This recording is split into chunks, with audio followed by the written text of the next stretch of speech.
Welcome to This Week in Turkey. I am Murat Tursan. We begin this week with President Erdogan's visit to the Republic of Northern Cyprus. During his visit, the president made some vows to build a new parliament building and a presidential palace in Northern Cyprus.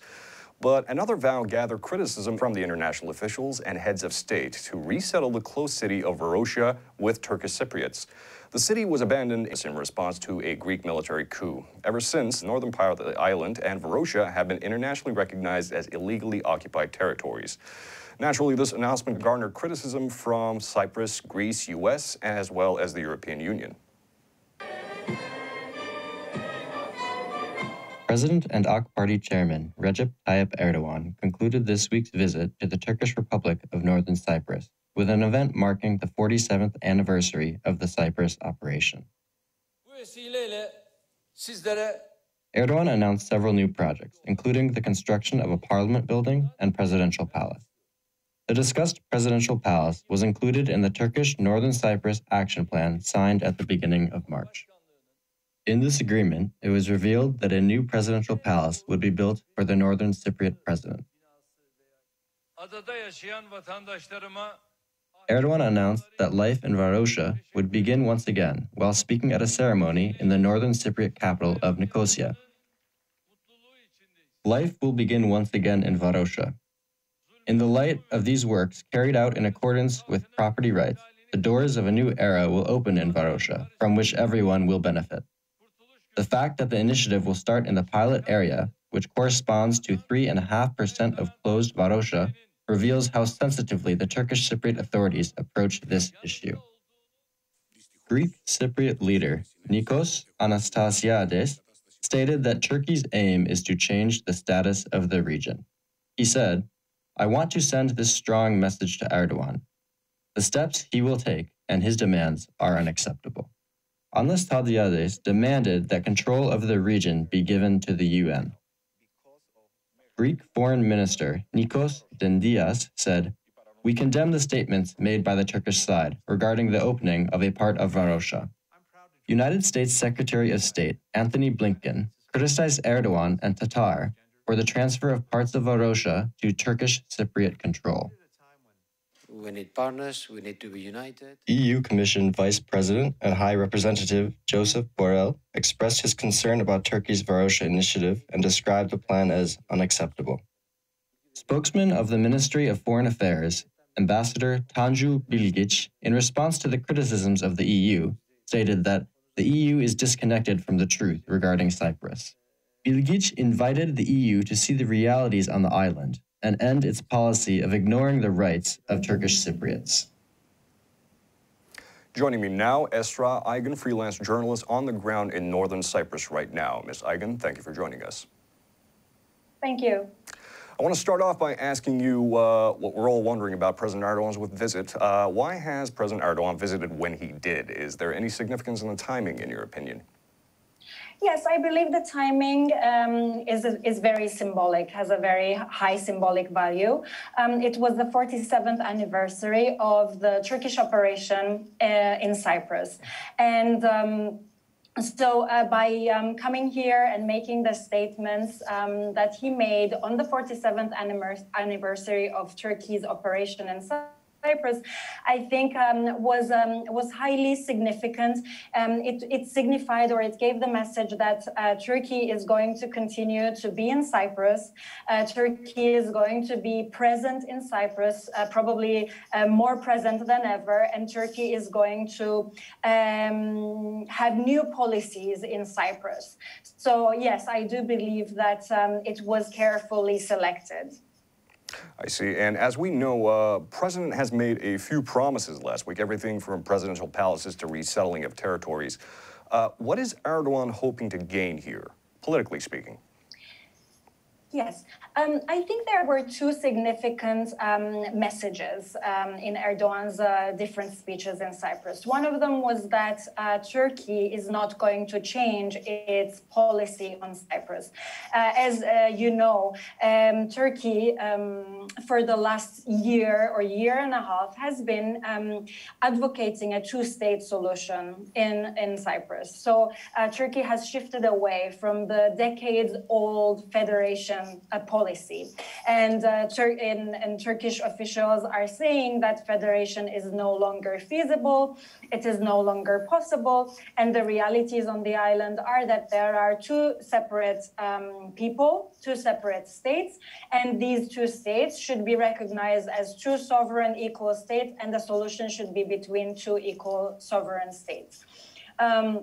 So in Erdogan's messages in Cyprus, we can safely say that we see that Turkey's policy is going to continue as such, because there were some circles who were expecting more mild policy line, a shift back to federation, a call to the Greek Cypriots to come back and sit on the table. But we did not see that. Turkey adamantly, vehemently advocated a two-state solution. Erdogan gave this message very clearly. Another message that was very clear was that Turkey is going to move forward with the opening in Varosha, in the ghost city or the fenced-off city of Varosha. We had found out he is going to open parts of Varosha and end the military status of some parts of Varosha and start resettling it. And in this visit, Erdogan said that Turkey is going to move forward with this plan and they are going to open 3.5% of Varosha. They are going to end the military status of those areas, and they are going to open it for resettlement. Now, who is going to resettle there? Turkey is also saying that they are not going to violate property rights and human rights. So we have to assume that they are going to make a call to the Greek Cypriots to come and claim their properties. However, we know from public opinion polls that not all Greek Cypriots, in fact, a very small minority of Greek Cypriots are willing to come and resettle in Varosha when it is under Turkish Cypriot administration. So I believe that the purpose here is that Turkey in the future, after opening those areas, calling the Greek Cypriot owners, and after Greek Cypriot owners don't come, Turkey will be able to say, look, we opened it, we removed the military status, we called the Greek Cypriot property owners, they didn't come, so the properties are ours. And then after that, it will be resettled by Turkish Cypriot or maybe Turks. So I think this is the policy that is going to be followed in Varosha, unfortunately. And in terms of the Cyprus solution, we can safely assume that there will be no developments in the coming months or years toward a peaceful negotiated settlement on the island, because the two-state solution, advocating a two-state solution is same as advocating a no solution. It is the same. And of course, this has a lot of implications for Turkish Cypriots. If we are not negotiating for a federal solution, if we are advocating a policy of two states, this only means that the pressures on Turkish Cypriots will grow. The oppression of Turkish Cypriots will grow. The violation of human rights, the violation of the freedom of press, the suppression of the civil society will continue in the Turkish Cypriot community. So yes, Erdogan's visit may have made some circles happy, but for the majority of Turkish Cypriots, it just signified the beginning of an end, I may say. I'm glad that you brought that up. I was actually wanting to ask you the public opinion in general from the Turkish Cypriot side on these new developments. Now, is this generally seen as a popular move? I'm sure that there are disagreements and there are multiple sides of the story. But do you think that Turkish Cypriots in general will benefit from Erdogan's plan, or will this, like you said, be the beginning of a downfall? And what are the Turkish Cypriots demanding from their governments? Mm-hmm. Well, As you know, although this was not covered by the Turkish media widely, only alternative media covered it. Two opposition parties boycotted Erdogan's speech in parliament, which is very significant. And this actually may give you an idea about the public opinion and acceptance. The Turkish Cypriot people are very much worried about their future. They're very much worried about their identity, their existence. It has been documented by a group of researchers, lawyers, and journalists that Turkey heavily intervened in the Turkish Cypriot elections for a Turkish Cypriot. So Sintar has been elected through an intervention by Turkey in the elections. And so he lacks legitimacy, and he does lack legitimacy in the public's eyes. Of course, we saw with this election, with Ersintar coming to power, and with the formation of right-wing Turkish Cypriot government, in our daily life, that Turkey is getting more and more involved, is intervening more and more in the daily lives of Turkish Cypriots. Now, Turkish Cypriots are a very secular community. They are Muslims, but they practice a very, very moderate form of Islam. They have their own way of life. They are very Western, they are very modern, they are very democratic. They have a very strong democratic tradition. And we are seeing these values becoming undermined by Turkey on a daily basis. We are being told that we should not be Turkish Cypriots. We should not say that we are Turkish Cypriots, that we should embrace the identity of Turkishness. But Turkish Cypriots want to be Turkish Cypriots. They don't want to be Turks. And they are being told that they are not religious enough, and they're not nationalistic enough, and they don't, and that Turkey will fix these. So yes, we are feeling very closely the intervention of Turkey, the oppression of Turkey, the pressure of Turkey. We are seeing, as I mentioned, the violation of the freedom of the media. We are seeing journalists being threatened. We are seeing them being banned from entering Turkey. We are seeing them brought to trial in courts. We are seeing journalists being accused of being, members of terrorist groups. These were things that were unimaginable for Turkish Cypriots. And we are seeing these things happening and increasingly happening every single day. So Turkish Cypriots are very worried. They are very concerned about their future. They feel like they are faced with a dead end, as I said, but they are also in a very unfortunate situation, because when they were working for a federal solution, when they elected leaders who worked for a federal solution, when they voted for a federal solution, the Greek Cypriot side did not reciprocate. So they could not move towards a federal solution. And now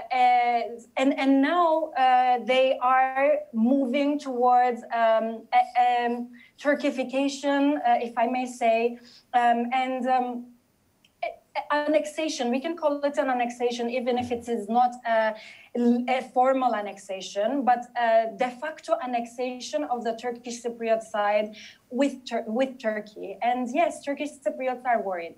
Of course, aren't there circles who are happy about this? Yes, we do have right-wing nationalist circles who are happy with the way things are going, but the general public opinion is very negative. And I think, again, it was very significant that two opposition parties boycotted Erdogan in parliament. I see. And finally, I want to move on to why would Erdogan risk international condemnation from the international community for his future plans? Surely there would be at least a few consequences. The more cynical of us might say a politician never does anything for anybody that doesn't in turn help him. So do you foresee that these moves by Erdogan are in fact to garner more support in domestic Turkish politics? Yes, I think these moves are completely directed towards the internal domestic consumption. They are aimed at garnering nationalist votes, right-wing votes. They are aimed at creating in the Turkish public a kind of sentiment or an opinion that, you know, Turkey is doing big things in the name of the Turkish nation in Cyprus.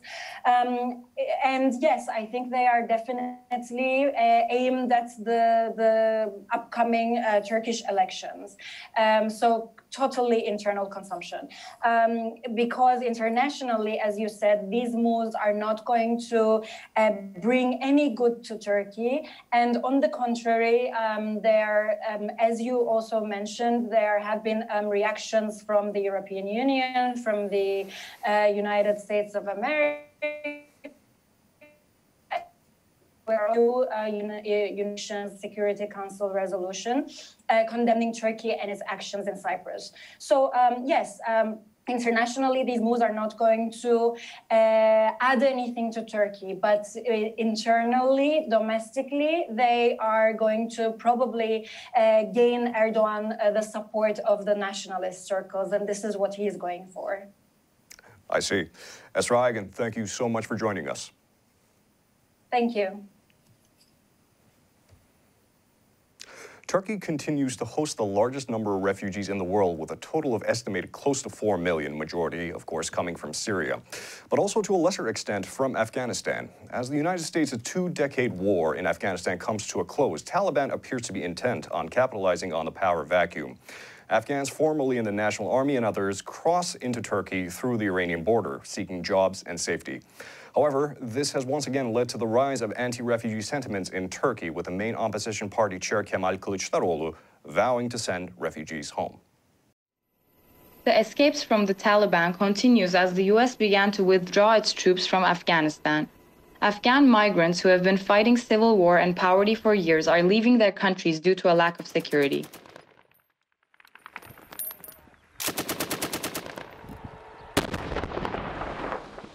Every day, a growing number of Afghan migrants cross into Iran and then into Turkey in groups. Migrants cross into Turkey through Van and Doğu Beyazıt to work in Istanbul and various provinces of Turkey. Turkey's security forces have detained 120,000 refugees in 2020. Up to 50,000 came from Afghanistan. Looking at the yearly numbers, 2019 saw over 200,000 Afghan refugees come to Turkey, up from just over 12,000 refugees in 2014. Different groups continue to pass through a variety of routes on the Iranian border. On the Turkey-Iran border, Afghan refugees continue to cross daily. According to sources from the region, the number of crossings have not gone down with the word of the crossing spreading, but alternative crossing routes have been worked out. Now, there's a new surge and anti-refugee sentiments continue to grow stronger in Turkey. Turkey hosts the largest number of refugees in the world. In a region in turmoil, many make the daring journey to seek security in Turkey. Turkey's new refugee reality drew reactions from the main opposition party, CHP. Statements against migrants have been prominent in recent days. On July 16, main opposition party leader Kılıçdaroğlu released a statement, this time concerning the ongoing Syrian refugee crisis. "We will send Syrians home. They are already our guests. They work at cheaper costs and take our jobs before our citizens."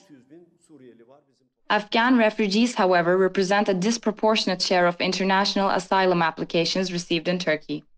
According to data from 2020, Afghans made up over 22,000 out of 31,000 total applications. Afghans make up the 8th largest group of resident permit-holding refugees in Turkey.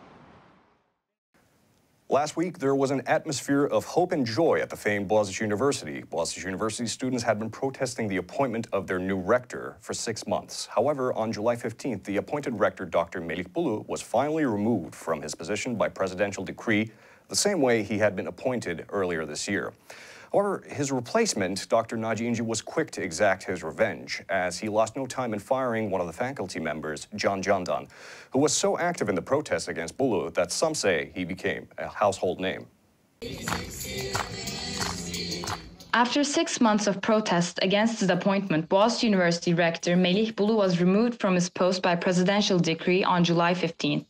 Following his dismissal, Boğaziçi University Physics Department faculty member, Professor Dr. Naci İnci was appointed to the post of acting rector by Turkey's Council of Higher Education. In one of his first moves as acting rector, İnci has terminated faculty member Candan. The decision signed by Naci İnci noted that Candan, a key figure of the protests, would not be considered for reassignment and included allegations that Candan had fulfilled only 6 hours of 12-hour teaching obligation required for lecturers. Additionally, the removal decision included the allegation dated 10 July that Candan had engaged in insulting his superiors and university administrators with posts intended to humiliate them and attack their personal rights, which was given as justification for the opening of a disciplinary investigation. Candan shared the following message on social media alongside his removal notice from Inji.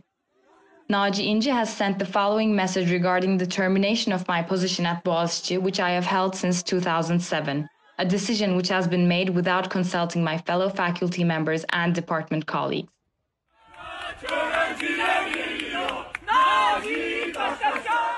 University students continued the protests and confronted acting rector Naci İnci as he exited the rectorate building.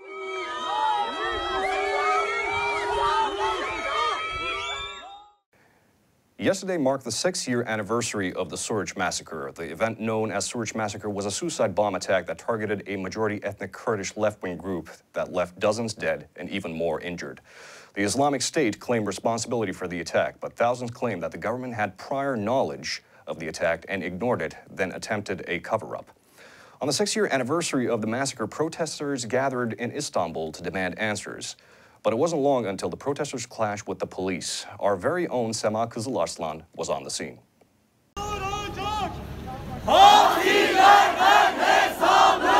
Justice for Suruç, justice for all. Protests saw 5 people wanting to symbolically walk to Ankara, beaten and detained in Kadıköy, Istanbul, last Friday. On July 20, 2015, hundreds of young people gathered in Suruç district of the Şanlıurfa province in an event organized by the Federation of Socialist Youth Association, a left-wing group in Turkey. The group's aim was to bring toys to children from Kobani, a majority ethnic Kurdish city in northern Syria. There was an explosion in the crowd, however. An ISIS suicide bomber detonated in the middle of the crowd, the explosion leaving 33 dead and 104 wounded. The 19th and final hearing of the court case was held on May 27 this year. The state prosecutor asked for 34 aggravated life sentences for Yakup Şahin, the only defendant in the case. But the families of the victims and the survivors are still aggrieved after 6 years, as the subject is engulfed in controversy. The controversies began shortly after the attack, where the Turkish government and security forces were accused of having prior knowledge of the attack and turning a blind eye to it. The case files were immediately sealed by the government, and even Twitter was briefly blocked to prevent people from sharing images of the massacre.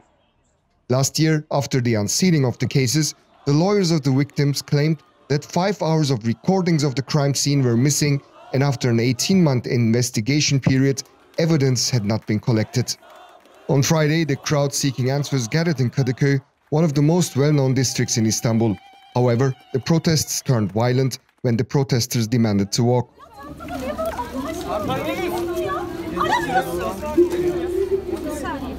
The police used tear gas and rubber bullets to quell the crowd as the protesters barricaded themselves in a nearby building.